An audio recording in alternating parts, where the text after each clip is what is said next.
we're going to be talking about drugs. Drugs is something that's becoming more common to see in the news, in the newspaper, throughout any type of media. It's also something that's happening in our schools, our communities, and people that our kids admire and look up to. We're going to start off first with the different types of drugs. You have performance-enhancing drugs, stimulants, anabolic steroids, human growth hormones, and EPO. There's many health risks that involve in using drugs, any type of drugs, not just the drugs that were mentioned. Stimulants, for instance, they can cause high blood pressure, changes in heart rhythm, anxiety, and chemical addiction. Anabolic steroids, that one can cause acne, baldness, heart disease, hypertension, impotence, stroke, liver damage, and prostate cancer. Now, the performance enhancer can cause arthritis, diabetes, and cancer.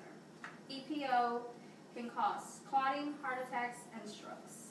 When you look at this type of drugs, you think about athletes that are taking them to make themselves look more likable by their admirers, by the people that are going to hire them to try to get more money into their pockets, but they're not looking at what money is going to be coming out of their pockets when they get sick with any of this.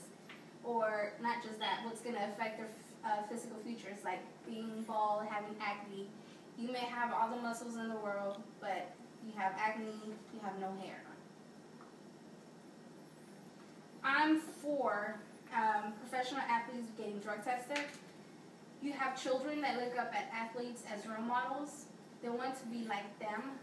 And also, if you get them the pro athletes tested, you'll have less overdose happening to students.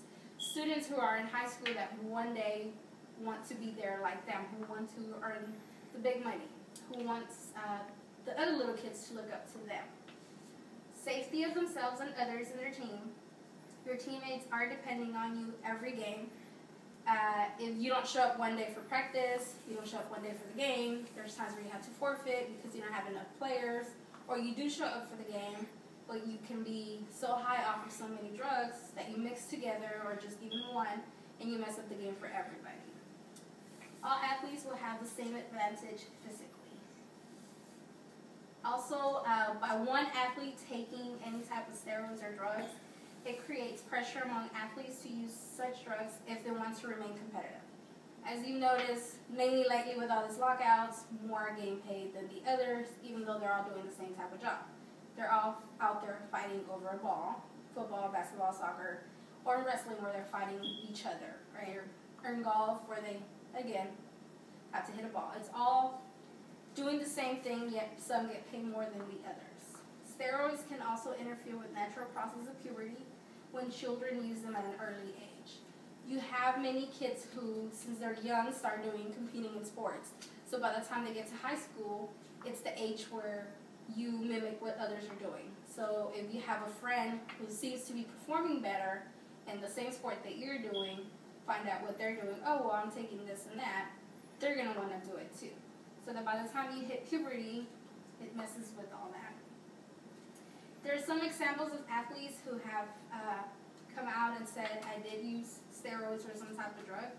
In 2003, a widespread of legal and performance-enhancing drugs use was revealed in the MLB. Barry Bonds, who broke Hank Aaron's long-standing record for career home runs in 2007. And in 2010, Mark McGwire confessed publicly that when he broke the baseball single-season home run record in 1998, he was using steroids. And also, steroids can alter your mood and increase aggression, as it happened, or is believed to have happened in the wrestler Chris Bennett. He killed his wife and child before killing himself, June 2007, and it is widely believed that it was a result of a steroid-induced rage. For some of the people who may be against this, for pro athletes to get tested, they argue the facts that drug tests can be altered. Nowadays, just about any kind of test can be altered. And also, one of the points that they argue is, how is drinking coffee or energy drinks to help us through our day at work different from an athlete taking performance-enhancing potions. If athletes have a mandatory drug test due to their job, then so should everyone else who has a job. Drug tests are too expensive and can be cheated by drinking certain drinks to clean out your system. There's one particular quote that I found that says, "The behavior of athletes who use drugs makes a mockery of the very essence of sport, and we reject this attempts to cheat, which endanger the health and the very lives of those involved."